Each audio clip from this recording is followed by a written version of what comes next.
Salam sejahtera untuk kita semua. Pada kesempatan kali ini, kami akan memaparkan hasil dari karya ilmiah kami yang berjudul Energi Bersih dan Terjangkau Terhadap Pembangunan Manusia. Langsung saja pada pembahasan yang pertama, pendahuluan. Kebutuhan energi akan terus meningkat dan sumber energi yang digunakan sangat tinggi, sehingga perlu dicari dan perlu untuk menggunakan alternatif yang berkelanjutan. Masyarakat pada umumnya masih bergantung pada sumber-sumber energi yang berasal dari fosil yang ketersediaannya sangatlah menipis. Agar tetap tersedia dan berkelanjutan, pemanfaatan energi harus dilakukan secara efisien atau semaksimal mungkin, yaitu melalui penerapan teknologi energi terbarukan yang modern. Upaya dalam pemberantasan kemiskinan dan ketimpangan, serta peningkatan kesejahteraan sosial tidak akan efektif tanpa adanya pembangunan ekonomi yang mendukung. Selanjutnya akan saya berikan kepada saudari Meli, dipersilakan. Kajian literatur, energi bersih merupakan energi yang bisa memenuhi kebutuhan saat ini dan generasi mendatang tanpa terancam kelestariannya. Menurut Timus et al. Tahun 2014, sumber utama energi terbarukan dari tenaga surya yang bisa digunakan secara langsung, baik sebagai tenaga utama bagi beberapa energi baru terbarukan. Energi bersih ini sangat mempengaruhi terhadap pembangunan manusia karena dapat mengubah aspek-aspek kehidupan manusia. Pembangunan manusia menurut UNDP tahun 1990 adalah proses untuk memperluas pilihan bagi penduduk, di mana penduduk menjadi tujuan akhir dari pembangunan. Sedangkan upaya dalam pembangunan merupakan sarana dalam mencapai tujuan tersebut. Selanjutnya, saya serahkan kepada Saudara Adisto. Metode penelitian, pendekatan yang digunakan dalam penelitian ini adalah analisis kuantitatif. Analisis deskriptif kuantitatif berfungsi untuk mengidentifikasi prasyarat pengembangan energi baru dan energi terbarukan. Berdasarkan sumber data penelitian merupakan data sekunder. Sumber data sekunder berasal dari data dari dokumentasi institusi resmi pemerintah dan Kementerian Bappenas oleh media, situs web, internet, dan lain-lainnya. Adapun teknik pengumpulan data yang kami gunakan yaitu pertama, studi dokumen.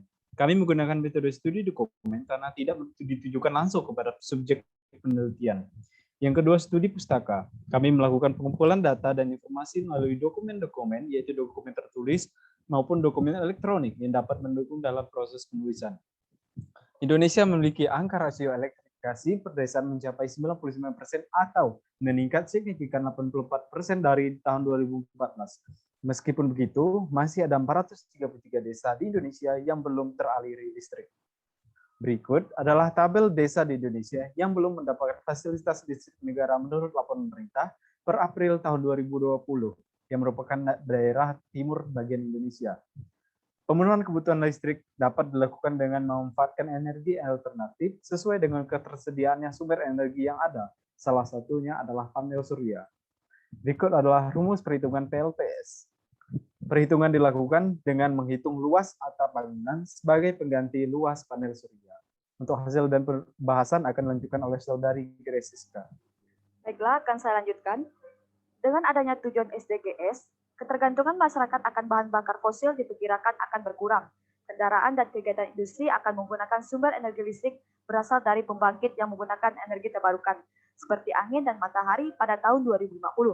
Dapat kita lihat potensi yang mendukung energi bersih dan terbarukan, salah satunya adalah potensi energi surya, potensi energi angin, dan potensi energi laut. Adapun perkembangan capaian tujuan energi bersih dan terjangkau, yaitu energi yang kita butuhkan pada umumnya berwujud sebagai energi angin, energi air, energi panas bumi, dan juga solar cell. Energi tersebut dapat dikategorikan sebagai sumber energi yang terbarukan karena dapat diperoleh secara berkesinambungan. Sebagian besar kegiatan ekonomi mustahil dapat dilakukan tanpa adanya ketersediaan energi modern yang cukup, handal, dan memiliki harga yang kompetitif. Berikut adalah indikator yang mendukung hal tersebut. Yang pertama, indikator rasio elektrifikasi. Semakin tinggi rasio elektrifikasi, dapat dijadikan indikator awal untuk mengukur bagaimana tingkat pemenuhan kebutuhan listrik suatu wilayah untuk mewujudkan distribusi energi yang adil dan merata.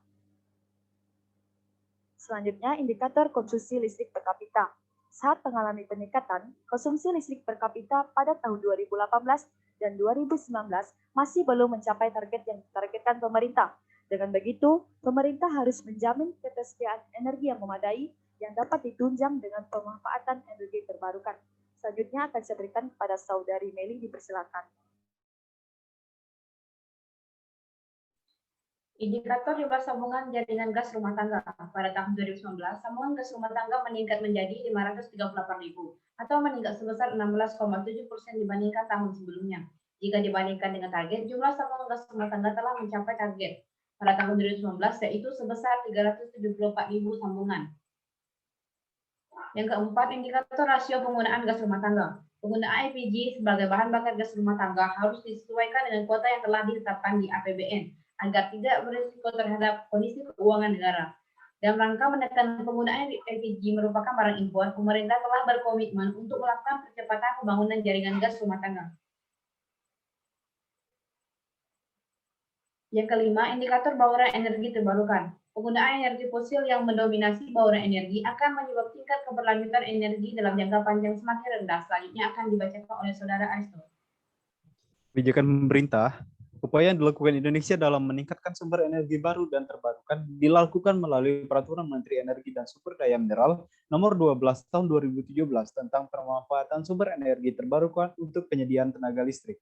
Kebijakan strategis yang diterapkan pemerintah diantaranya, yang pertama, pelaksanaan program Mandatory B30 untuk seluruh sektor.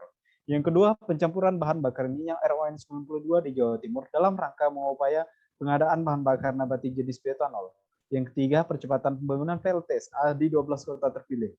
Yang keempat, mendorong pemanfaatan PLTS atap. Yang kelima, mempermudah proses birokrasi yang dilakukan melalui aplikasi perizinan online ESDM.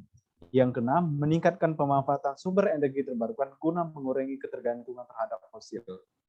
Kesimpulan, energi bersih dan terjangkau ini sangat berpengaruh terhadap pembangunan manusia. Semua aktivitas manusia sangat berpengaruh terhadap energi, sehingga manusia sangat membutuhkan energi, salah satunya adalah energi listrik. Dengan adanya energi listrik, semua aktivitas akan berjalan dengan baik, sehingga akan menjadikan masyarakat yang sejahtera dan akan semakin berkualitas. Dengan begitu, akan mendukung pembangunan manusia yang terjamin dan sejahtera. Baiklah, sekian presentasi dari karya ilmiah kami. Kami ucapkan terima kasih.